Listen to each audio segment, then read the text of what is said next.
CNN Indonesia Breaking News. Anda menyaksikan CNN Indonesia Breaking News. Kita akan saksikan bagaimana suasana setelah pasangan Agus Harimurti Yudhoyono dan Silviana Murni ini keluar dari ruangan tes uji fisik. Tapi kami harus sampaikan kepada Anda ini pasangan terakhir ya. Ini adalah Anies Baswedan dan juga Sandiaga Uno yang sudah selesai melakukan tes kesehatan di Rumah Sakit Minto Harjo, Jakarta pada hari ini. Seperti demam berdarah.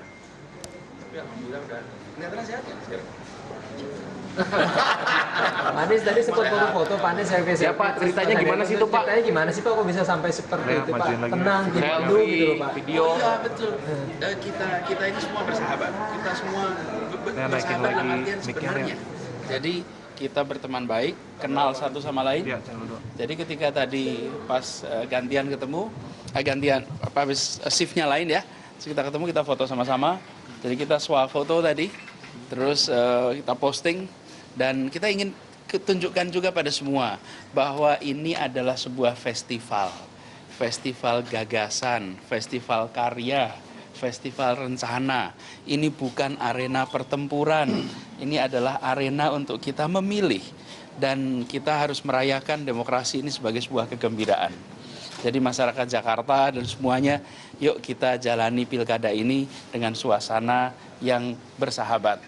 Kita-kitanya juga yang menjadi calon bersahabat satu sama lain. Jadi yang mendukung juga, yuk kita tunjukkan bangsa Indonesia adalah bangsa yang bisa berdemokrasi dengan cara yang beradab. Siapa yang ngajak foto Pak tadi? Ya? Siapa yang ngajak foto, terus siapa yang megang kamera itu siapa? Oh, iya, saya yang pegang kamera tadi. Terus kebetulan lagi pegang kamera gitu ya. Terus yuk kita foto. Sebentar tadi Ya. sore ada jembatan roboh di pas. Sebentar, saya cerita foto dulu nih gitu ya. Bentar. Jadi Siapa tuh Pak? Ini siapa sih Pak untuk berfoto? spontan, saya bilang saya ada kamera, yuk kita selfie yuk. Saya yang punya ide. Yuk kita selfie. Yuk, waktu itu sebelahnya Pak Basuki sebelah. Terus langsung aja kita ngumpul. Dan ngobrol sama-sama, terus dipas-pasin gitu. Di foto 3 kali. Terus dipilih mana yang paling bagus di antara 3 itu. Sebetulnya semuanya bagus, cuman sebagian ada yang kabur.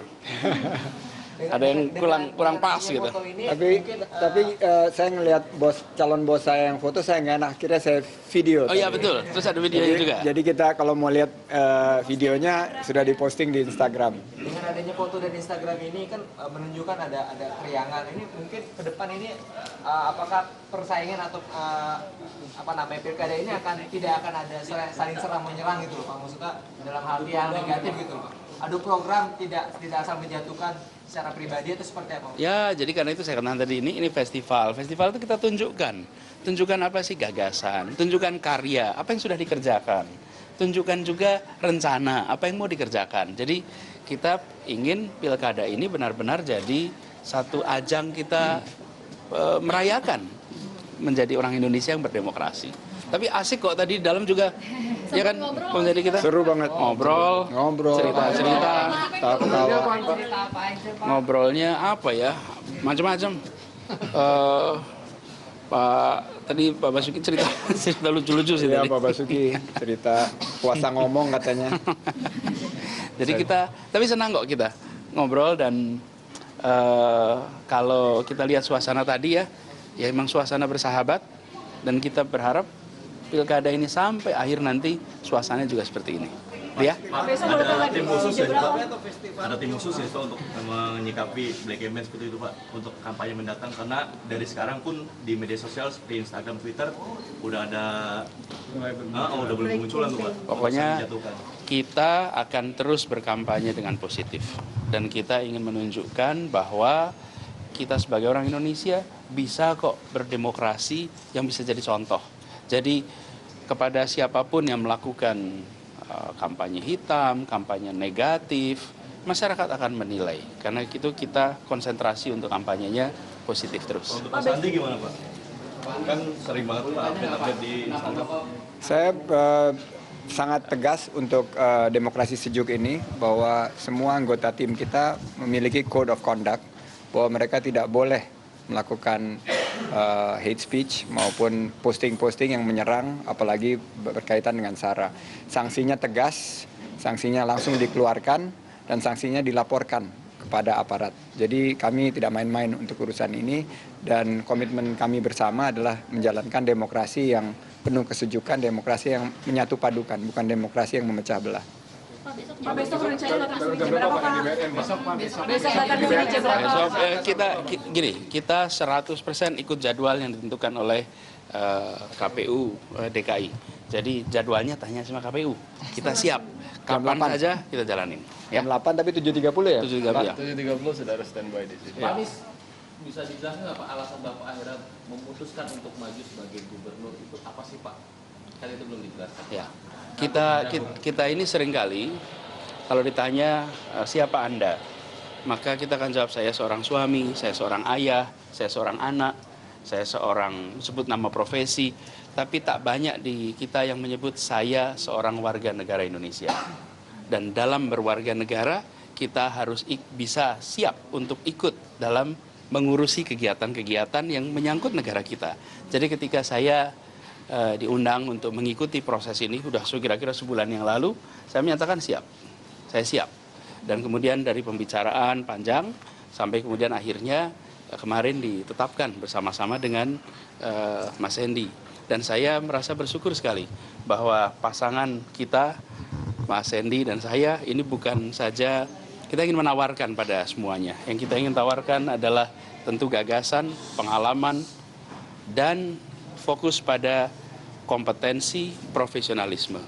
Kita ingin menunjukkan bahwa ke depan Indonesia itu diatur dengan prinsip-prinsip profesionalisme modern. Jadi saya jawab pertanyaan tadi. Karena pasangannya bersama Mas Hendy, saya bilang siap. Urgensinya apa sih Pak? Sampai Bapak harus turun ke Jakarta, apa yang mau Bapak perbaiki di Jakarta? Tadi kan Bapak bilang baru sekitaran Indonesia harus lebih baik. Untuk Jakarta sendiri, kenapa memang Bapak harus turun ke Jakarta Pak?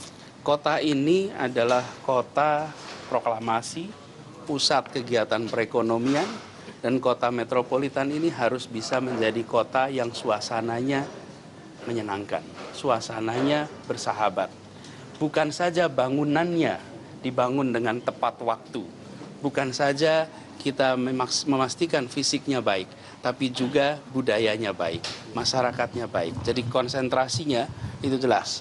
Kita akan teruskan semua pembangunan fisik, tapi yang tidak kalah penting, kita ingin bangun budayanya, kita ingin bangun kualitas pendidikannya, kesehatannya. Fasilitas kesehatan publik di Jakarta harus sama dengan kota-kota metropolitan terbaik di dunia. Fasilitas pendidikan umum di Jakarta harus sama dengan fasilitas pendidikan publik di kota-kota metropolitan dunia. Hari ini itu tidak terjadi. Hari ini belum ada. Dan kita ingin anak-anak kita dikirim ke sekolah, sekolahnya kelas dunia. Kenapa? Uangnya ada, dananya ada. Saya ngurusin pendidikan kemarin. Jakarta ini mengalokasikan per anak per tahun 6 juta rupiah. DIY mengalokasikan Rp500.000 per anak per tahun. Tapi kinerja pendidikannya DIY jauh lebih baik daripada DKI. Kita ingin perbaiki. Para ibu antarkan anaknya ke sekolah dan kita ingin mereka yakin anaknya dididik dengan baik, fasilitasnya baik, gurunya baik, sehingga mereka punya masa depan lebih baik. Kita ingin membuat Jakarta yang lebih baik. Itu ya? Nah, cukup satu semuanya. Itu dulu ya. Nanti dulu, nanti masih waktunya masih panjang. Besok masih ada. Nah, yang capek wartawannya ya. Wartawannya capek. Oke, gitu ya. Thank you.